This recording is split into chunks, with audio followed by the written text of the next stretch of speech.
Et qu'est-ce que vous faites ici du coup aujourd'hui? Aujourd'hui, je viens ici pour rendre hommage aux deux personnels qui sont décédés durant leur mission.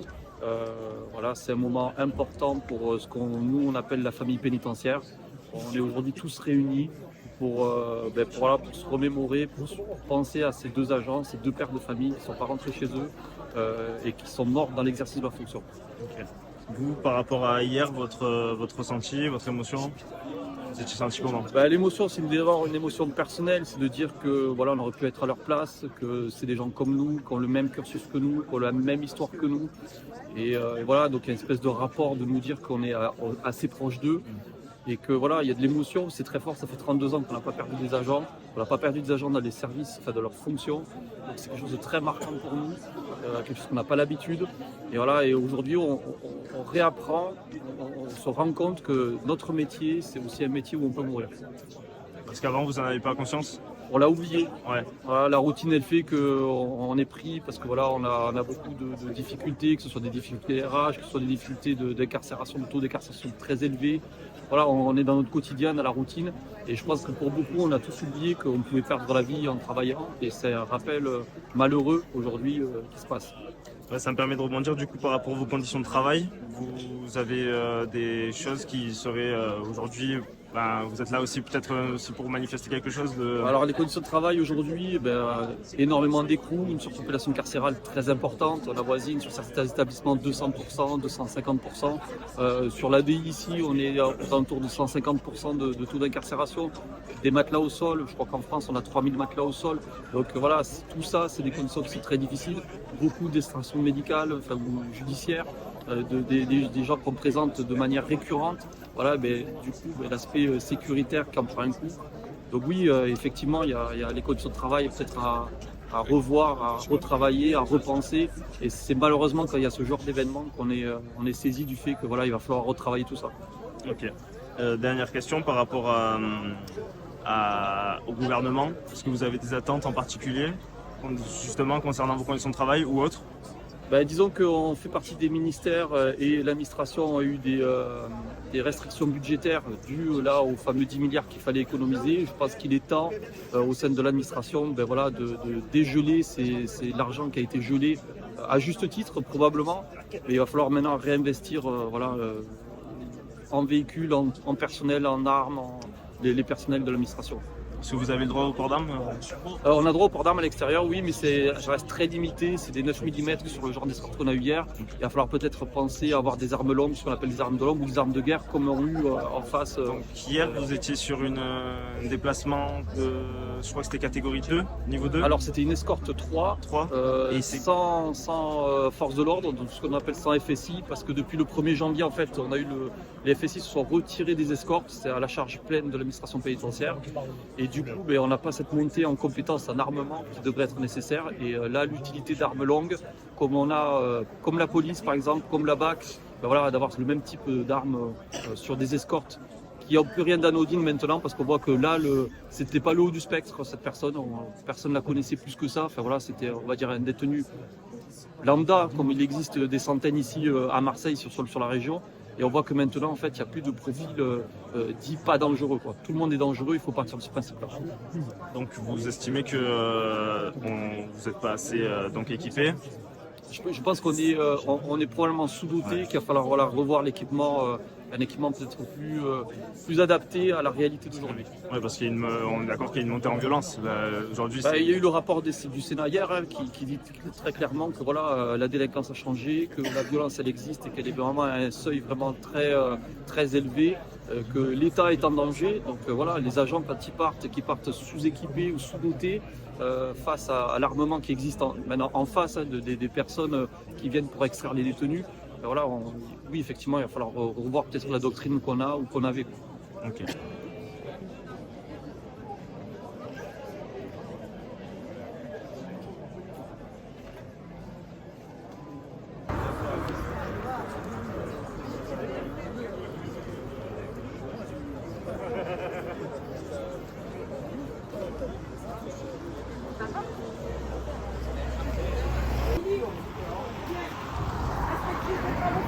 Bien sûr,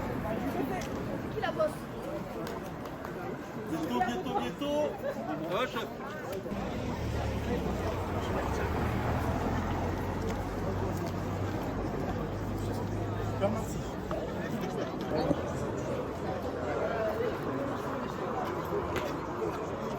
Alors.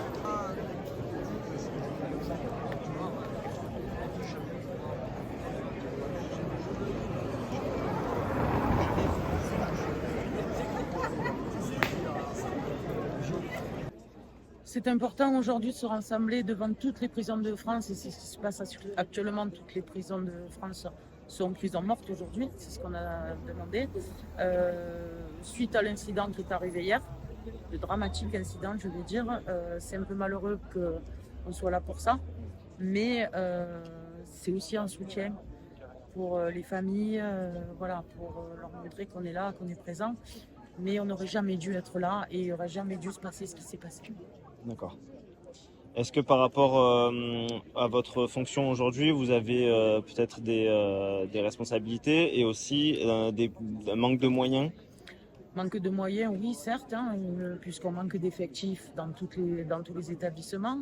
Au niveau de l'escorte qui a transporté le détenu hier, on n'a pas de véhicule adapté dans les 3/4 du temps. Il nous faudrait des véhicules blindés. Vous avez vu ceux qui les ont attaqués, ils ont des armes de guerre. On a quoi, nous? Une arme de poing. On n'est pas équipé comme il faudrait qu'on le soit. On a les équipes régionales d'intervention et de sécurité qui, eux, ont des armes plus lourdes, mais c'est eux qu'il faudrait le faire, quoi. Il faudrait augmenter ces effectifs. Là, on prend des agents, on les forme. Ils sont formés, certes. Alors j'entends, tout le monde dit oui, ils ont les formations. Les directeurs de l'administration pénitentiaire disent ils ont les formations. Oui, certes, ils les ont, mais peut-être pas assez poussées et ils ont peut-être pas le matériel qu'il leur faut aussi pour travailler. Il leur faudrait un peu plus, oui. Est-ce que du coup, on peut sous-entendre qu'ils ne sont pas préparés à ce genre d'événement? Personne n'est préparé à ce genre d'épreuve. Ce serait arrivé avec un équipage de police, ça serait été la même. Vous avez vu ceux qui les ont attaqués, ils sont armés, ils sont organisés. C'est des commandos armés. Enfin, voilà, quoi. Ils savent faire. Sur ce genre d'escorte, qu'est-ce que vous préconiserez du coup? Un véhicule blindé, vous disiez? Ça serait bien, ouais. Et que les magistrats aussi utilisent la visioconférence. Au lieu de les convoquer au tribunal, bon là c'était un procès pour lui, mais combien de fois il les convoque? Vous avez un équipage qui part, qui fait 1 heure de route pour 5 minutes, pour une question qui dure 5 minutes. La visioconférence existe, ce serait bien qu'il l'utilise un petit peu. Pas bête ça. Dernière question par rapport à la journée d'hier, comment vous l'avez vécue? Et qu'est-ce que vous attendez du gouvernement par la suite? La journée d'hier, très très difficile. L'émotion partout, avec la colère mélangée. Ça a été vraiment une journée très très difficile. J'avais des agents en pleurs, moi-même je l'étais parce que c'est vraiment un drame. On est en deuil, ça c'est clair. Et on attend vraiment être pris en considération, qu'ils nous écoutent un peu plus. Nos OS nationales n'arrêtent pas de demander des moyens. Ça serait bien que l'administration nous écoute, même moi à mon niveau. La direction, hier, je leur dis, ben voilà, si vous nous écoutez un petit peu sur certains problèmes, peut-être il n'y arriverait pas des drames comme ça. Ah mais oui, vous avez la vision syndicaliste. Ah ben oui. Oui. Et j'ai oublié, par rapport à aujourd'hui, donc là, qu'est-ce que vous faites comme action là? Vous êtes en train de bloquer les accès On a tout bloqué, donc il n'y a personne qui est rentré. Il y a encore le service de nuit, malheureusement, qui est dedans, mais ils sont solidaires aussi. On attend, les OS nationales sont reçus à 14h. On va attendre de savoir ce qu'il en découle. Mais je pense qu'ils sont partis pour durer, là, au niveau des agents.